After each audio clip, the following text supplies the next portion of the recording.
Following the passing of our beloved Pope and Holy Father, Pope Francis, the Catholic Church has entered a time of mourning, but at the same time, it's a time of transition. And right now in the Vatican City, the Catholic Church is preparing for the election of a new Pope. During his pontificate, Pope Francis has emphasized more on humility, um, diversity, and reform in the Catholic Church. And Pope Francis believes that the Church is a universal Church. Catholic Church must not be centered in Europe or centered in Italy. Catholic Church is a universal church, and evangelism and also the church must also make sure that people from the global south in Asia, in Africa, in the Americas, in the Oceania region, in the Pacific, must be given equal opportunity to participate in the affairs of the church itself, because Catholic Church has 1.3 billion population, is a truly global church.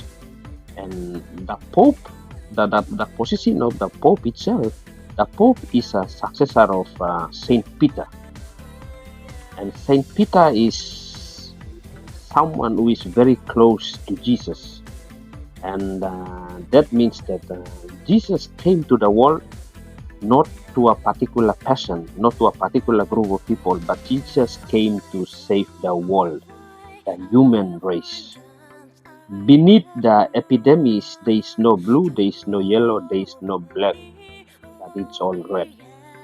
So, appointment of Pope, and also within the papacy and within the Curia in Rome or Vatican, uh, there's to be equal playing field where we need people from all over the world. The Catholic Church is a growing church.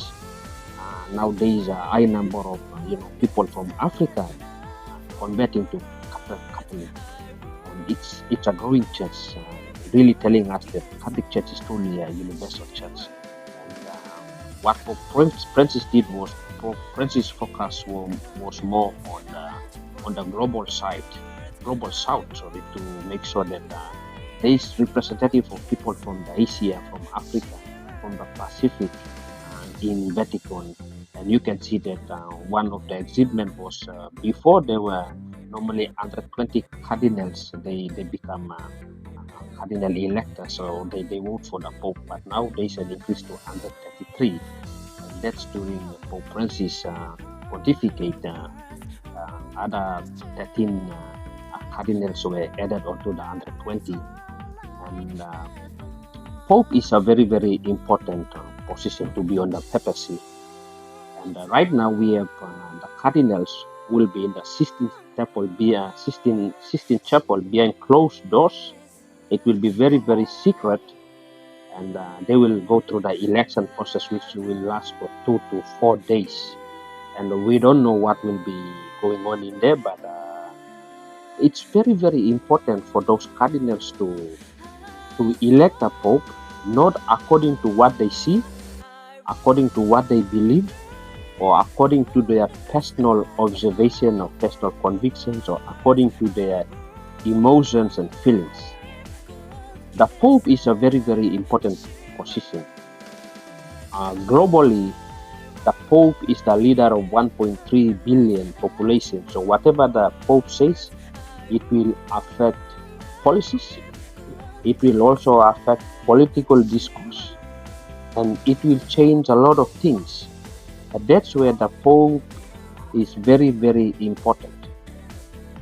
The Pope, as the successor of Saint Peter, who upholds, whom Jesus said that upon him is the rock, upon him I will build a church. And that's very, very important. The Pope has to be someone who portrays Christ-like character, someone who uphold the Eucharistic belief, and someone who has that humility, someone who has that Christ-like character attributes, someone who can be a unifying figure within the church, unifying all cardinals. Currently we have different cardinals have different perspectives. We have conservatives and we have some are reformers, liberals, and all these different thoughts they have within the church and how the church can be managed in the affairs of the church on a global level. We must not attach the position to one particular region or racial attachment to the position of the Pope itself. Africans or Asians or Europeans. No, we must not talk about a black Pope or a Pope from Asia or a Pope from Europe, but all those cardinals who are there and those who are gonna be their name are gonna be. So it's very exciting now. We have a lot of analysts. We have a lot of experts within the church, and we have a lot of journalists, commentators. We have a lot of conspiracy theorists also coming up with different views on who will be the next pope. And currently we have a couple of people, our cardinals from Africa and also from Asia. They are in the list of possibly the next pope, and possibly we will see a pope coming out from Africa, or we will see a pope coming out from Asia, and some of the notable cardinals who will be contesting and who are more likely to be elected to the papacy. Their names are we have Cardinal Peter Turkson from Ghana. We also have Cardinal Antonio Tagle from the Philippines, or is also known as the Asian Francis.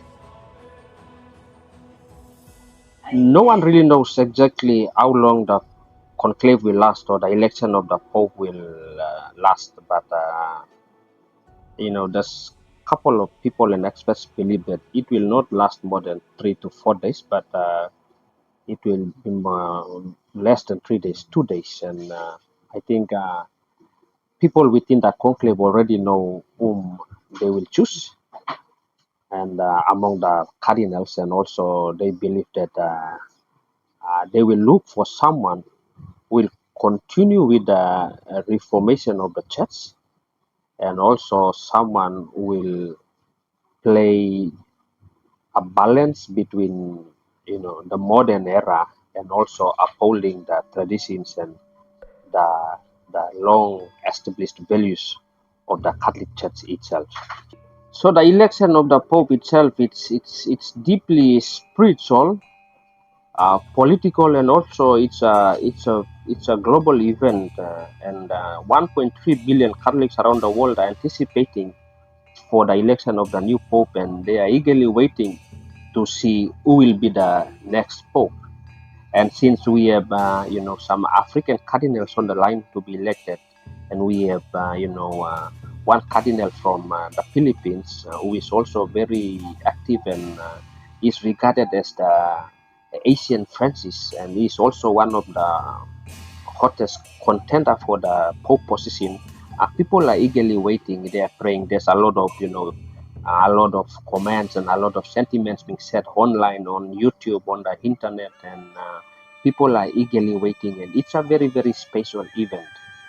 But one important thing is the election of the Pope must not be done, and the cardinals must not choose according to what they believe, according to what they see, according to their human understanding, or according to their human emotions and feelings.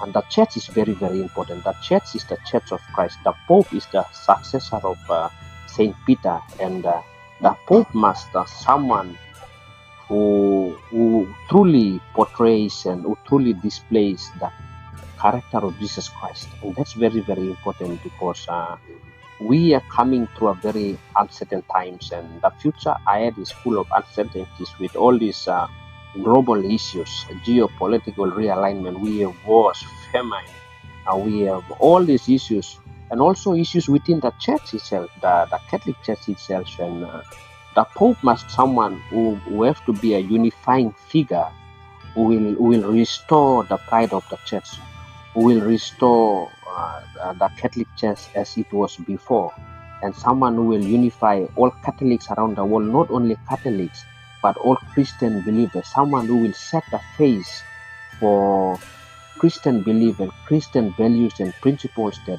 all Christians must uphold and believe and practice, and that's very, very important.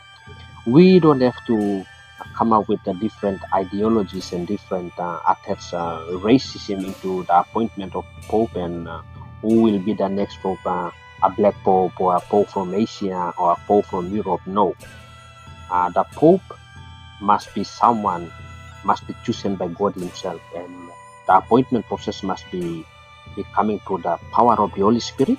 And the cardinals, the 133 cardinals who will be voting for the Pope, must make decisions upon the conviction of the Holy Spirit and not upon their human human knowledge and human experience and human belief, human emotions and feelings. But if God truly wants a leader who will lead the church into the next chapter of reform and also the different challenges that is ahead of us, we must pray. All Christians and all Catholics around the world, we must pray and we must put this event to the hands of the Lord, who gonna choose a right Pope that will guide us and that will set the face for all Christians and who will unify Christians around the world to come together to believe in one Christian values and believe in one Christian faith, and that is Jesus Christ, the author and the finisher of our faith.